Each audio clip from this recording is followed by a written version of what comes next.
নমস্কার, আপনারা দেখছেন ওঙ্কার বাংলা। আপনাদের সঙ্গে রয়েছে আমি সৌমি। নজর রাখবো গুরুত্বপূর্ণ খবরের দিকে। বৃহস্পতিবার রাতে শিলিগুড়ি সংলগ্ন ফুলবাড়ি এলাকায় বিজেপি কর্মীদের উপর হামলার অভিযোগ তৃণমূল কংগ্রেসের বিরুদ্ধে। এই ঘটনার প্রতিবাদে নিউ জলপাইগুড়ি থানায় বিজেপি কর্মীরা বিক্ষোভে সামিল হন। বিক্ষোভে নেতৃত্ব দেন বিজেপি নেত্রী শিখা চ্যাটার্জি। বিজেপির পক্ষ থেকে মোট 12 জনের বিরুদ্ধে থানায় লিখিত অভিযোগ দায়ের করা হয়েছে। পুলিশ সূত্রে জানা গিয়েছে, ঘটনায় নূর আলম নামে একজনকে গ্রেফতার করা হয়েছে। বাকি অভিযুক্তদের খোঁজে তল্লাশি চালাচ্ছে পুলিশ। ইতিমধ্যে এই ঘটনায় এলাকা জুড়ে রাজনৈতিক ব্যাপক উত্তেজনা ছড়িয়েছে।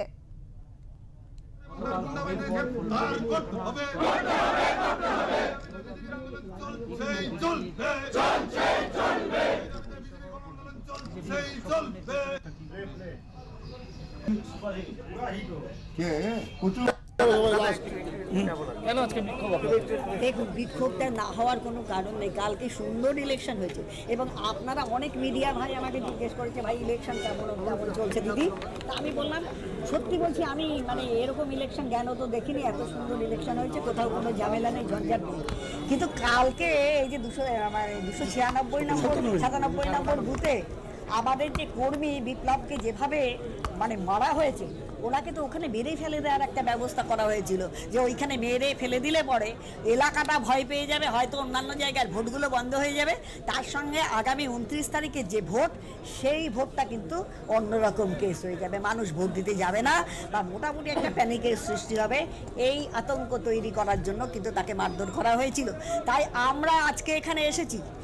তারা যদি মনে করে তৃণমূল কংগ্রেস এইভাবে ভোট বানচাল করবে এবং গণতান্ত্রিক অধিকার থেকে মানুষকে সরিয়ে রাখবে, এটা কিন্তু আমরা হতে দেব না। আর এই জায়গায় যারা মেরেছে, তার প্রাণহানি ঘটাতে চেয়েছিল, যিনি আজকে এখনো হাসপাতালে কিন্তু এখনো মৃত্যুশয্যায় রয়েছেন, যার অবস্থা খুব খারাপ, তো তাকে গ্রেপ্তার অবিলম্বে করতে হবে। সে হচ্ছে তৃণমূল কংগ্রেসের নেতা, সে হচ্ছে সুকুমার সরকার। ইমিডিয়েট তাকে গ্রেপ্তার করতে হবে। এবং আমাদের মাইনরিটি মোর্চার যিনি হেড আছেন মতিউর রহমান, তাকে যেভাবে ফিজিক্যালি অ্যাসাল্ট করা হয়েছে, তাকে বিশেষ করে তাদের যে নামগুলো আমরা এখানে দিয়ে দিয়েছি, তাদেরকে অবিলম্বে গ্রেপ্তার করতে হবে। গতকালকে ভোটের পরে বেশ কয়েকজন বিজেপি কর্মীকে মারধর করা হয়েছে, অভিযোগের কি আপনার তৃণমূলের? এটা সারা রাজ্যেই মিথ্যার একটা ঝড় বইছে। বিজেপি একটা মিথ্যার ঝড় চালানোর চেষ্টা করছে। যেখানে হয়েছে ফুলবাড়ি 2-তে, সকালবেলা একটা পোস্টার লাগানো নিয়ে টাকাটাকাটি হয়েছে। যখন গেছিল কিচ্ছু হয়, তখন রীতিমতো কেন্দ্রীয় বাহিনী ছিল, পুলিশ ছিল, সবাই সবার মতো চলে গেছে।